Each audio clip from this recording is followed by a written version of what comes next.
Hello, this is Joe from PRG. Today we're going to talk about how UCC liens are often the hidden and misunderstood trap in an MCA loan. So for more content like this, please like and subscribe to the channel. This video is going to cover how UCC liens are used in MCA loans. Where does the term UCC come from? It comes from the Uniform Commercial Code. The Uniform Commercial Code is like a standardized body of law that covers business transactions throughout the United States. The UCC lien is a result of that framework used in secured lending. So what is secured lending? Secured lending is a loan against some sort of collateral. It could be equipment, it could be a lot of different things.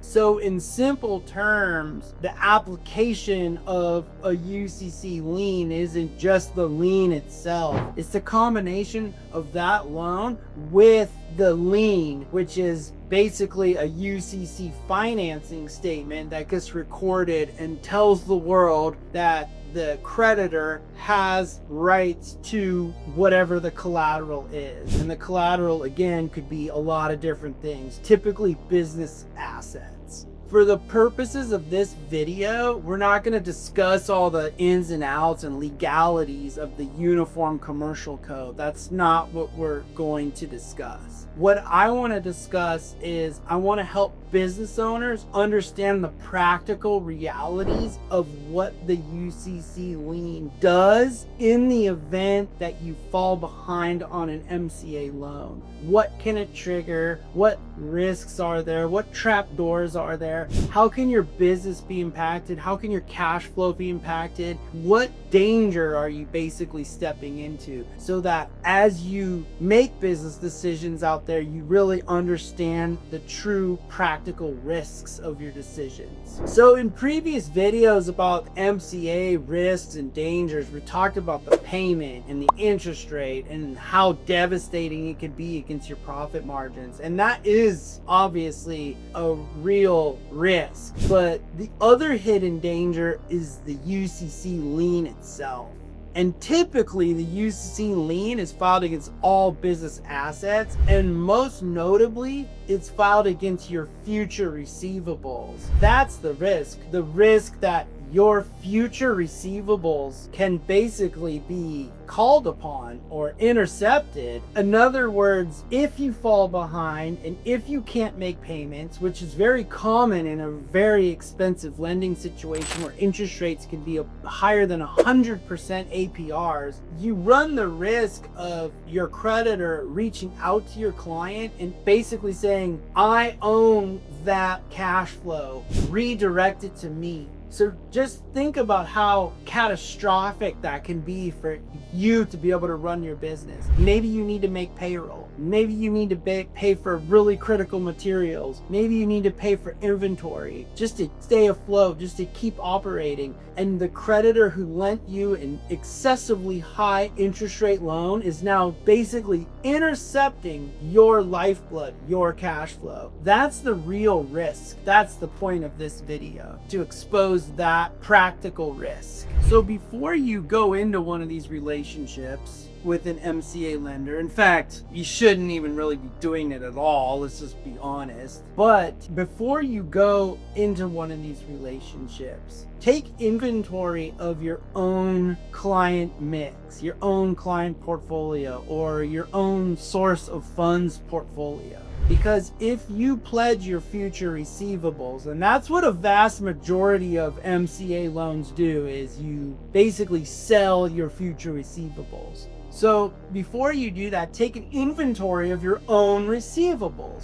Do they all funnel through a singular channel? Do they funnel through one merchant terminal? Are 100% of your sales through a credit card terminal, like a bar or a restaurant or small retail shop, or something where people come in and use their credit card all day long? You might have multitudes of clients, but their cash flow rolls through a singular portal. And if you pledged your future receivables and that singular portal is basically given to the MCA lender, then if you get behind, which there's a high probability that you could, when the interest rate is higher than your own profit margins, and I have other videos detailing that. So why owners might miss this when they take out these MCA loans. The sales pitch is smooth, the sales reps are, know exactly what to say, the paperwork flows, it's not a big deal, the DocuSign comes and it's just click, click, click, boom, you get your money the next day, things are good, no problem. When you're originating a loan or you're taking on an MCA loan, it doesn't seem like you're walking into just an excessive amount of risk. So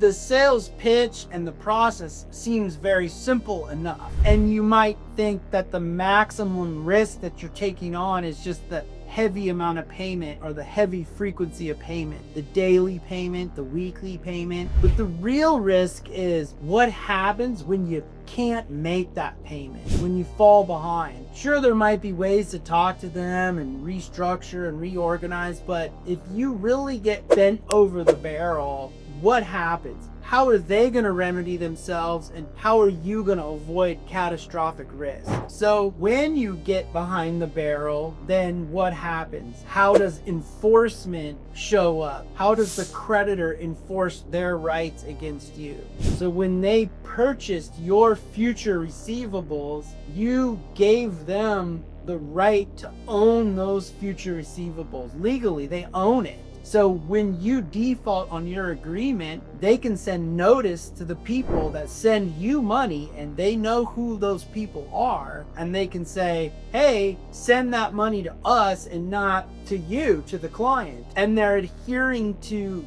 the contract that you signed with them. So basically, you might feel that you're just unable to make those daily or weekly payments because you have excessive expenses over here, or maybe revenue isn't as high as you would like it to be, and you think, oh, I can put this MCA creditor on the back burner a little bit because I have critical expenses like rent, like payroll. But they don't view it that way. They view themselves as the only and the most important creditor. And they have that power because in a lot of cases you gave them that power to be able to go to your client, your source of funds, and just grab them, just take them. It doesn't necessarily mean that they're just going to get the money, but the party that's paying you, your client or your credit card merchant, might just put a freeze and say nobody's getting anything until you guys sort that out. Imagine the pressure that that puts on you. So you went into this transaction with good nature and intent to pay, everything fine. You knew it was going to be tight, but you needed the capital. Things got tight. You had to pull back a little bit, and you thought to yourself, well, I'm just going to pay these really ultra critical bills, and as soon as things pick up a little bit, I'll take care of the MCA. They don't view it that way. They view it as, no, I don't care that your employees don't get paid. I don't care that you can't do the job. I don't care that you can't pay your rent to your landlord. I don't care if you go completely bankrupt and implode and basically die as a business. We only care about getting that money at full recovery. So you need to understand that that's a reality. So the main takeaway is, before you sign up for an MCA loan, don't only look at the payment terms as the totality of your risk. Understand the UCC lien and how a lender could potentially disrupt your cash flow if you fall behind or if you get behind. And that is a really difficult place to be. And so I don't want to see anybody out there who feels that they need one of these loans to take one with the best of intentions, but then Murphy's Law shows up and you fell on a hard time for whatever reason, and a hard time becomes not just a hard time, but an impossible time, because A, you're already behind the 8 ball, but B, now all of your cash flow is being intercepted. And that's happening to a lot of small business owners out there. And so I just want you to be a little bit more informed before you jump into those relationships. If you have any questions, be sure to comment below and we'll respond to you. If you would like to get more content like this, be sure to like and subscribe to our channel. If you have issues with a problematic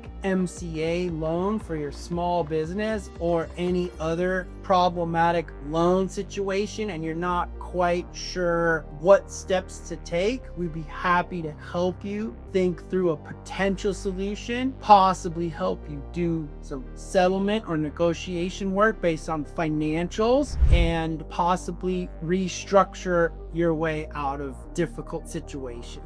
Visit us at www.packrg.com.